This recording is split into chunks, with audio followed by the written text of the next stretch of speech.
أعوذ بالله من الشيطان الرجيم بسم الله الرحمن الرحيم. ഖുർആൻ അത് ഉദ്ധരിക്കുന്നത് മരുന്നായി മാറുന്നു.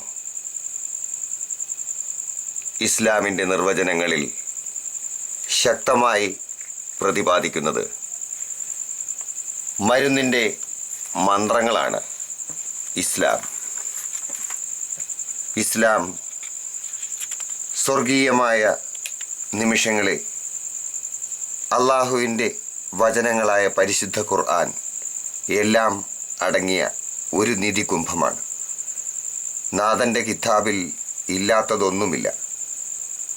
ചില ആളുകൾ മനസ്സിലാക്കി വച്ചിരിക്കുന്നത് പോലെ സന്മാർഗത്തിനും സതുപദേശങ്ങൾക്കും മാത്രമുള്ള ഗ്രന്ഥമല്ല ഖുർആൻ.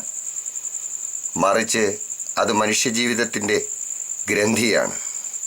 സ്വർഗവും നരകവും ആകാശവും നക്ഷത്രവും ഒക്കെ പറയപ്പെടുന്ന ഖുർആനിൽ തന്നെ മനുഷ്യജീവിതവുമായി ബന്ധപ്പെട്ട പരാമർശങ്ങളും ധാരാളമുണ്ട്. ഖുർആൻ മാലാഖമാർക്കായി തുറക്കപ്പെട്ട ഗ്രന്ഥമല്ല, മരിച്ചുപോയ മനുഷ്യാത്മാക്കൾക്ക് വേണ്ടിയുമല്ല, ജീവിച്ചിരിക്കുന്ന മനുഷ്യനെ മുന്നിൽ കണ്ടു തന്നെയാണ് അള്ളാഹു ഖുർആൻ അവതരിപ്പിച്ചിരിക്കുന്നത്. ജീവിച്ചിരിക്കുന്ന നമുക്ക് ഓരോരുത്തർക്കും വേണ്ടി അള്ളാഹു നൽകിയ അമൂല്യ വിരുന്നാണ് ഖുർആൻ. നോക്കുക, ഈത്തപ്പഴവും അത്തിപ്പഴവും മുന്തിരിയും ഓർമാൻ, ഒലിവ്, യവം, ഗോതമ്പ്, മത്സ്യം, മാംസം, പാൽ, തേൻ, ദാഹം, വിശപ്പ്, ചൂട്, തണുപ്പ് എല്ലാറ്റിനെക്കുറിച്ചും ഖുർആനിൽ പരാമർശിക്കുന്നുണ്ട്.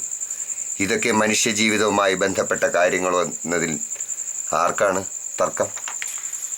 സ്നേഹം, കോപം, ഭയം, നിരാശ, വേദന, സമാധാനം, കാരുണ്യം, വാത്സല്യം, നന്ദികേട്, പ്രതികാരം, വിട്ടുവീഴ്ച, പരിഹാസം, അനുകമ്പ, അഹങ്കാരം, വിനയം, പൊങ്ങച്ചം, ലാളിത്യം തുടങ്ങി മനുഷ്യത്തിൻ്റെ വികാരവിചാരങ്ങളെല്ലാം ഖുർആനിൽ പറയപ്പെടുന്നു.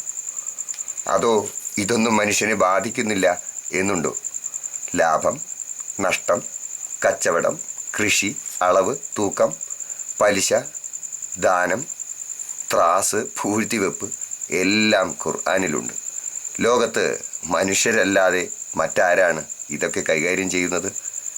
സ്വർണം, വെള്ളി, ഇരുമ്പ്, ചെമ്പ്, ഈയം, പവിഴം, മുത്ത്, മാണിക്യം എല്ലാം ഖുർആനിൽ വിവരിച്ചത് ആരെ ഉദ്ദേശിച്ചാണ്? വിശദീകരിച്ചാൽ ധാരാളമുണ്ട്. മനുഷ്യൻ്റെ ദൈനംദിന ജീവിതത്തിൽ ആവശ്യമുള്ള എല്ലാം ഖുർആനിൽ മുൻകൂട്ടി വിവരിച്ചിരിക്കുന്നു. സാധാരണ മനുഷ്യൻ്റെ സാധാരണ കാര്യങ്ങളെക്കുറിച്ച് ഖുർആൻ ഏറെ വാചാലമായി പ്രതിപാദിക്കുന്നുണ്ട്.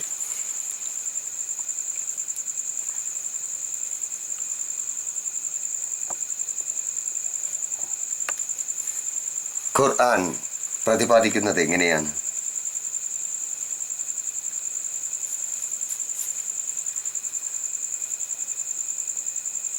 സാധാരണ മനുഷ്യൻ്റെ സാധാരണ ജീവിതങ്ങളെക്കുറിച്ചാണ് ഖുർആൻ വാചാലമായി പറയാനിരിക്കുന്നത്.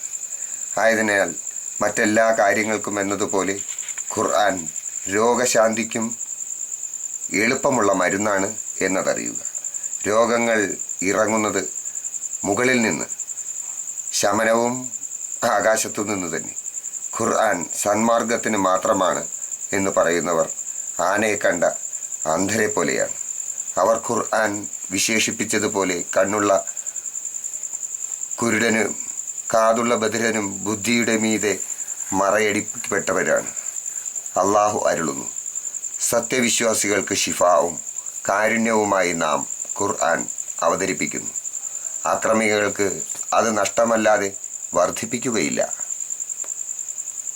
ഇമാം ഇബ്നുൽ ഖയ്യിം പറയുന്നു, രോഗം ശമിപ്പിക്കാനുള്ള ഖുർആന്റെ കഴിവിൽ ഒരാൾ സംശയിച്ചാൽ പിശാച് അവൻ ദീനിൻ്റെ കാര്യത്തിൽ ആശയക്കുഴപ്പത്തിലാക്കിയിരിക്കുന്നു എന്നതറിയുക. ഈ അടിസ്ഥാനത്തിലാണ് ഈ കൊച്ചു സന്ദേശം വിനീതൻ നിങ്ങൾക്ക് സമ്മാനിക്കുന്നത്. മനുഷ്യ ജീവിതത്തെ ബാധിക്കുന്ന അനേകം പ്രശ്നങ്ങൾക്ക് ഇതിൽ പരിഹാരം നിർദ്ദേശിക്കുന്നുണ്ട്. കരുണാവാരിധിയായ റബ്ബിൻ്റെ അനുഗ്രഹത്താൽ പതിനായിരങ്ങൾക്കും ലോകജനങ്ങൾക്ക് കോടാനുകോടി മുസ്ലിങ്ങൾക്ക് ഇതൊരു സന്ദേശമാകട്ടെ.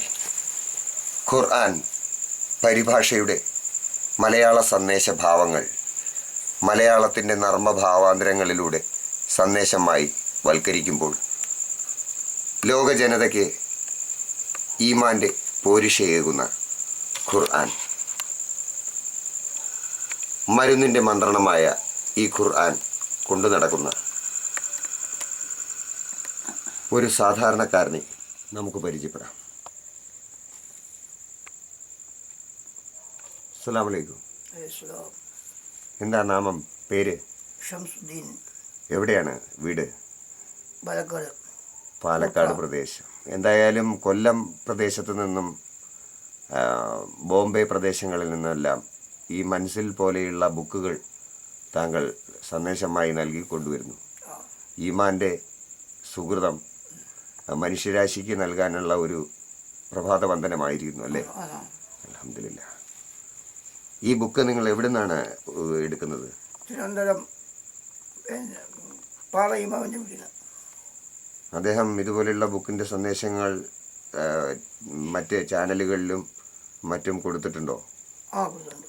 ഇത്രയും ദൂരം ബുക്കും ചുമന്ന് നടന്ന് ഈ വരുമാനം താങ്കൾ എങ്ങനെ ഉദ്ധരിക്കുന്നു?